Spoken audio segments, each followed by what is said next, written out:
हे YouTube family, स्वागत कर रहा हूँ आप सभी का हमारे इस प्यारे से चैनल स्काई कॉम अकेडमी में। तो मैं अभिषेक तिवारी लेकर आ चुका हूँ आप सभी के लिए राइटिंग स्किल सेक्शन की।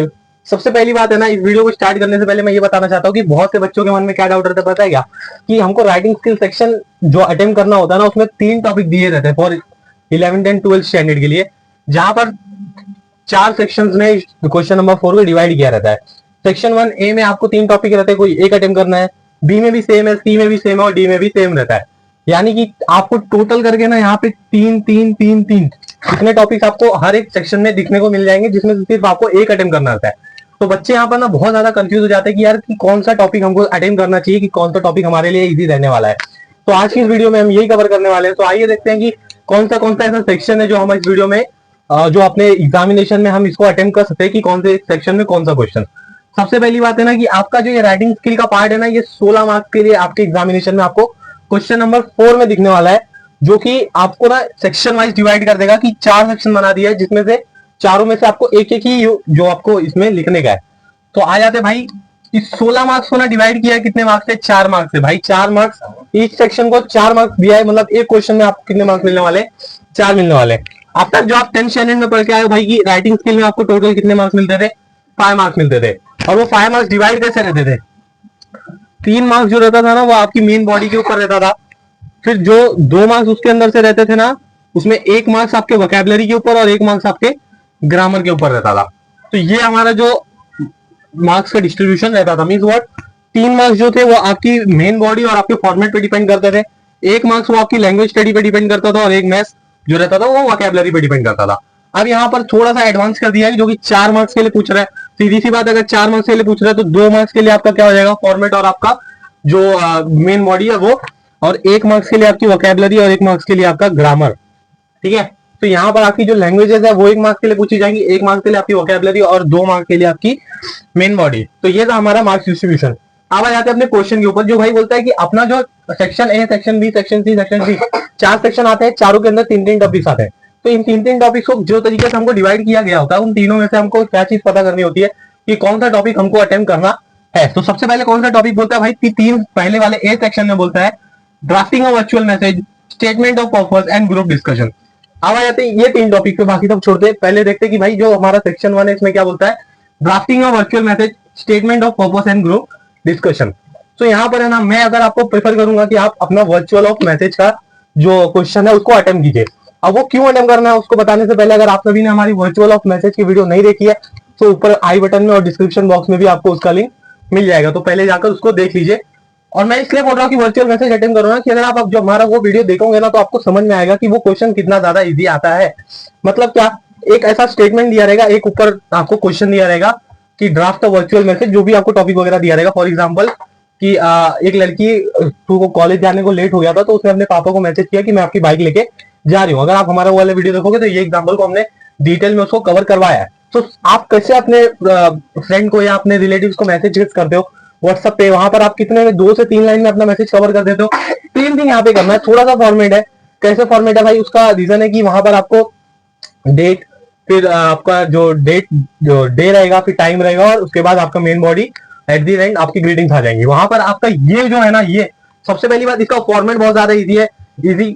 और सेकंड थिंग है ना कि छोटा लिखना है। तो यहाँ पर आपका टाइम कंज्यूमिंग भी कम है।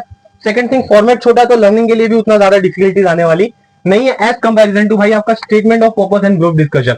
ये चीज है ना भाई, जो ये दोनों है ना, ये बहुत ज्यादा लेंथी टॉपिक्स है। मतलब क्या, आपको एटलीस्ट 1 से 1.5 पेज लिखने का, तो जाके आपको 4 में से 3.5 मार्क्स मिलता है, जो कि आपको ड्राफ्टिंग ऑफ वर्चुअल मैसेज में सिर्फ और सिर्फ 3 लाइन लिखने में मिलता है। तो मेरा जो पॉइंट ऑफ व्यू है कि भाई आप ड्राफ्टिंग ऑफ वर्चुअल मैसेज करो, क्योंकि यहाँ पर ना आपका टाइम बचेगा और वो आप आगे के जो राइटिंग स्किल के पार्ट है उनमें यूटिलाइज कर सकते हो। बाकी अगर आपको statement of purpose and group discussion अगर अटेम्प्ट करना है तो वो भी आप कर सकते हो, बट मैं आपको प्रीफर करूंगा कि भाई आप ड्राफ्टिंग ऑफ वर्चुअल मैसेज लिखो।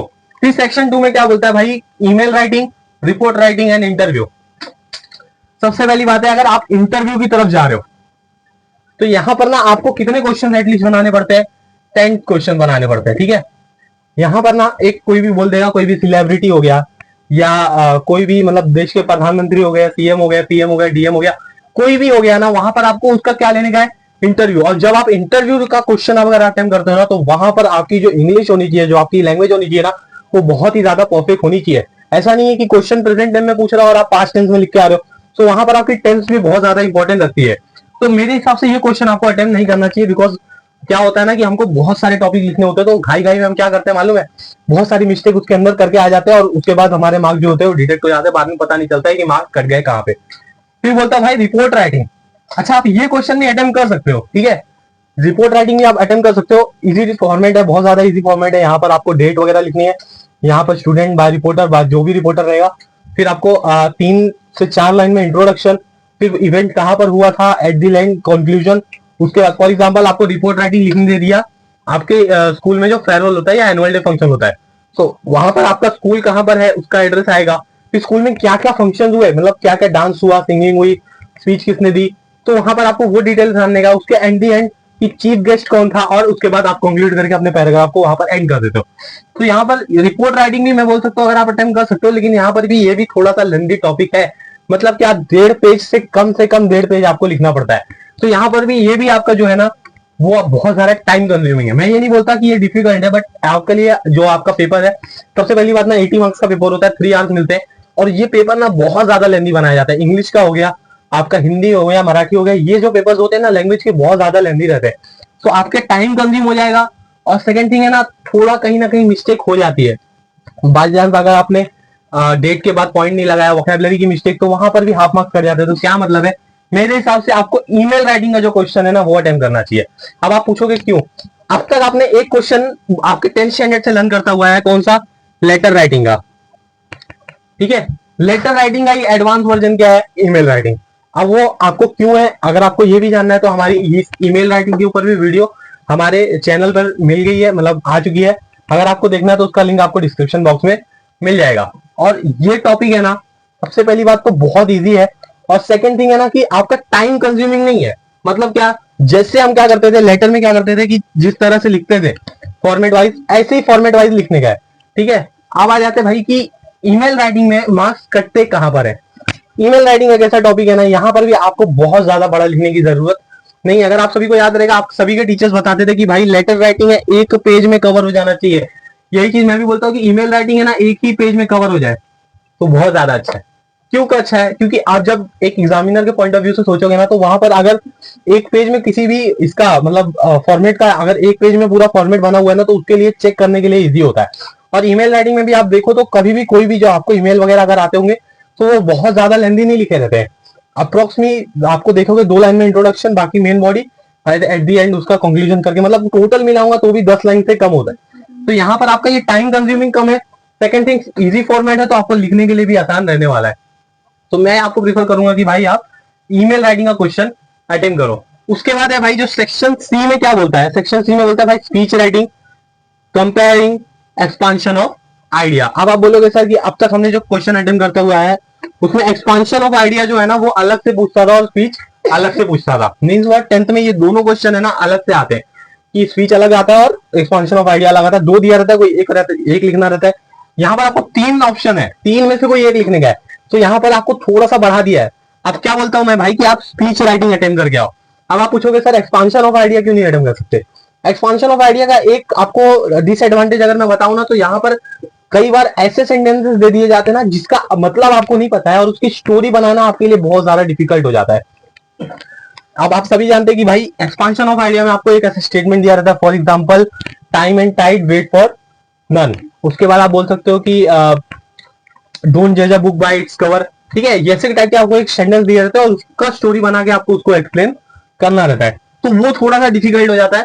और उसके ऊपर अगर आप आओगे कंपेयरिंग में, तो कंपेयरिंग भाई आपके लिए एकदम नया टॉपिक है।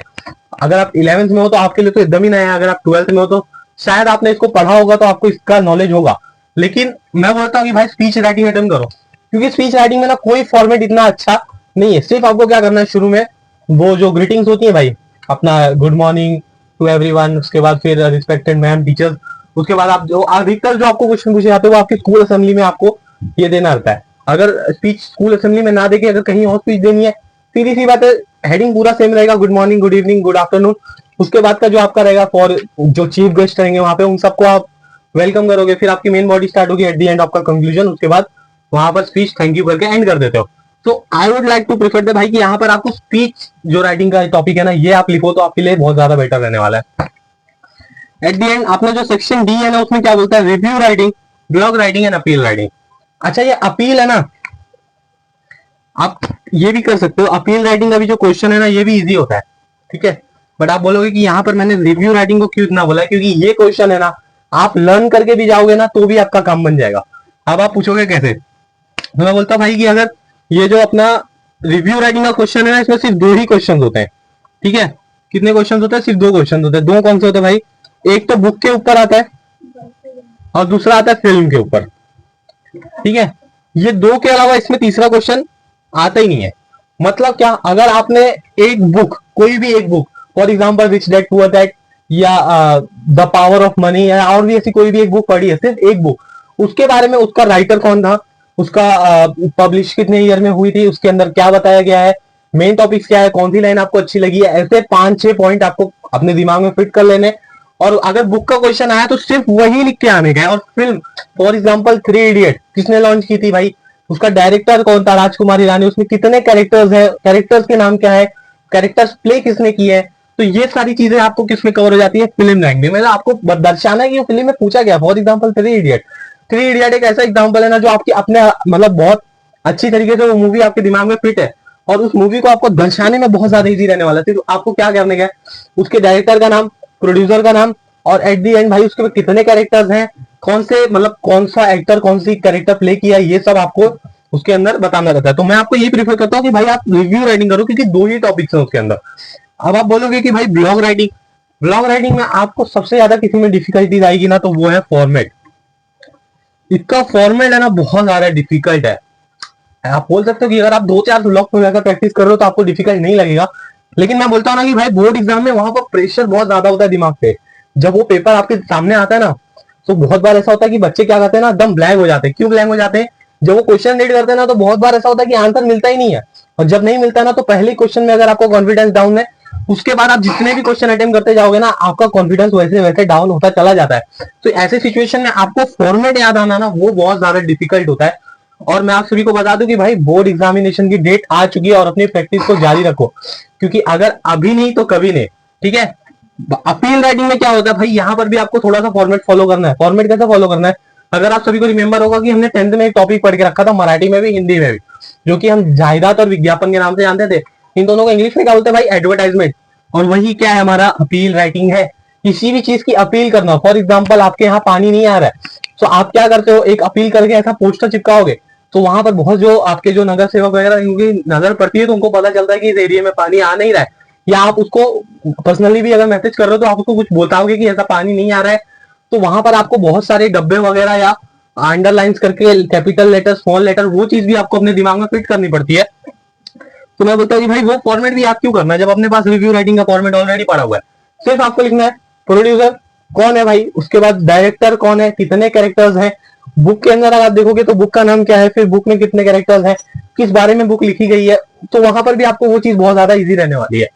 तो ये जो सेक्शन ए से लेके बी तक का जो कॉन्सेप्ट है, मैं आपको प्रिफर कर रहा हूँ कि भाई ये 4 टॉपिक अगर आप अटेंड कर रहे हो ना, तो आपके लिए इजी रहने वाला है। मतलब पहली बात तो भाई drafting, virtual message time consuming कम है, ईमेल राइटिंग भी कम timing consumer as comparison to report and interview, ठीक है। फिर यहाँ पर भी भाई कंपेयरिंग और एक्सपेंशन ऑफ आइडिया से कम कंज्यूमिंग ऑफ टाइम कौन है भाई, वो स्पीच राइटिंग है। रिव्यू राइटिंग में इन दोनों से ना सबसे पहली बात इसका फॉर्मेट इजी है, और सेकंड थिंग भाई अगर आपको ये याद है तो आपको लिखना, कभी भी आप देखो कि जो चीज आपको याद रहती ना, वो आप फटाफट लिख सकते हो एज कंपेरिजन टू जो आपको सोच के लिखना है। तो यहाँ पर ये चीज भी बहुत ज्यादा इफेक्ट करती है। और मैं आपको बता रहा हूँ कि जो ये 180 मिनट्स आपको आपके बोर्ड एग्जाम के लिए मिलते हैं ना, इसको आप अपने पास से ही उसको डाइवर्ट करके रखे हो कि किस सेक्शन को कितना टाइम देने का है।